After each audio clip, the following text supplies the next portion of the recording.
Let's take you to one family that's in Stillwater, which went back to fight the fires themselves once they actually learned that it had reached their home. Unfortunately, Scott and Brittany McKinley were not able to save their property, and their home was sadly reduced to rubble. Scott and Brittany join me now with more on their devastating experience. Scott and Brittany, thank you for being with us. Scott, when you first received that call about the fires while at work, what was going through your mind, and how did you react when you first got back home?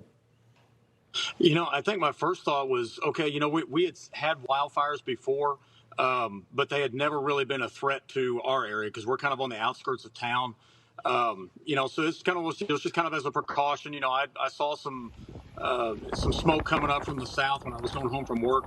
But to be honest, I really didn't think that it would come to our neighborhood because we'd never had that problem before.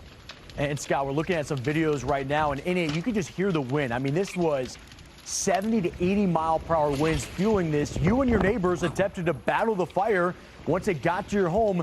What was that like? What were you using? Was it like a hose or buckets? Kind of walk us through that.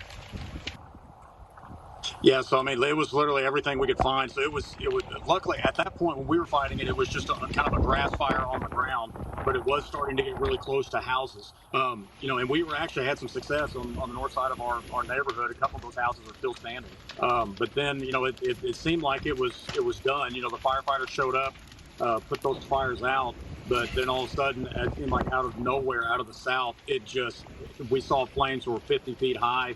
And we realized the garden hoses and buckets weren't gonna cut it at that moment. It was literally raining fire at one point.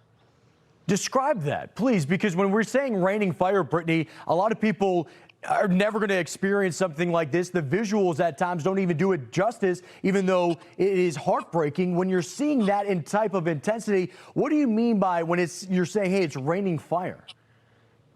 Well, we could see the fire out in the distance, but where we were at our home was literal ash that was on fire coming down on top of us. And that was when we knew there is no way we can fight this. And we immediately got in our cars and left and didn't look back. And then what makes that so incredible is when you look at aerial footage, our house and our neighbor's house right next to us, and then one across got it, but then there's houses right next to us that didn't. And living in Oklahoma, we have tornadoes. Tornadoes do that. I didn't expect fire to do that. Right? It's all about that wind, where it's setting up those flames. As you were talking about ash and those embers, I mean, they could carry for miles because of that wind intensity. We saw an emotional video, Scott, of you playing the bagpipes in front of your home after it was reduced to ash. Can you walk us through that moment, what that felt like? Because bagpipes, they make you feel the emotion. This is the visual here. Everybody listening to that, I mean, it just brings out the emotion. Walk us through this. That the pipes were one of the first things that I grabbed to put in the car.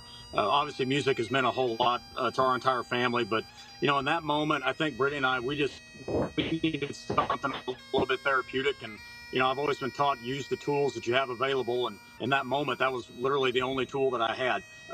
So we turned to music once again. It's powerful. I remember watching this when we were, setting up the interview with you, and at times it's tough to process everything, especially when you just lost your home and so much. And when you fail to have words, the bagpipes say everything for you, right? It resonates the emotion for you. I can see that we're talking to you and Brittany, of course, right now. Where are you able to stay, and how can others truly reach out to you to help during this time?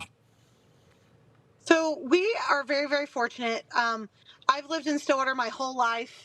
My family's there. Scott's lived there for basically his whole life, and his family's there, and we're able to stay with family right now.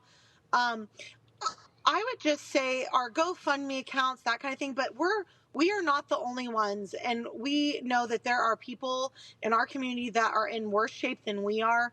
And any of the GoFundMes that are out there for our neighbors, we would like, people to know that those are places to donate as well, and that we're Stillwater strong. We are going to be okay, but any little bit helps for sure.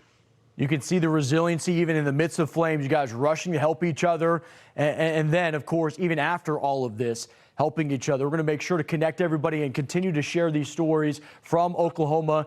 Scott and Brittany McKinley, thank you for your time and your stories tonight here on Fox Weather.